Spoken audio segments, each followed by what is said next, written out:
আলাইকুম, হ্যালো বন্ধুরা, সবাই কেমন আছেন? আশা করি সবাই ভালো আছেন। আলহামদুলিল্লাহ, আমিও ভালো আছি। আমরা এখন অনেকেও ঘুমানোর সময় কোন দোয়া পড়তে হয় সেটা জানি না। ঘুমানোর সময় কোন দোয়াটি পড়তে হয় সেটা আমি আজকে আপনাদেরকে বলে দিব, সবাই শিখে নেবেন। আল্লাহুম্মা বিসমিকা আমুতু আহিয়া, আল্লাহুম্মা বিসমিকা আমুতু ওয়া আহিয়া। এটা হলো ঘুমানোর সময় পড়তে হয়। সবাই ঘুমানোর সময় দোয়াটি পড়বেন। দোয়াটি পড়লে ফায়দা কি? আমরা ঘুমানোর সময় অনেকেও অনেক রকম ভয় পাই। যেমন অনেকেও রাতে ঘুমার মধ্যে শয়তানি ডিস্টার্ব করে।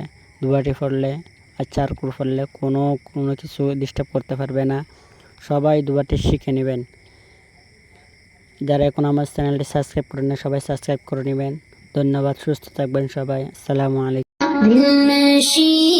दिलरुबा है मोहम्मद का नाम, किस कदर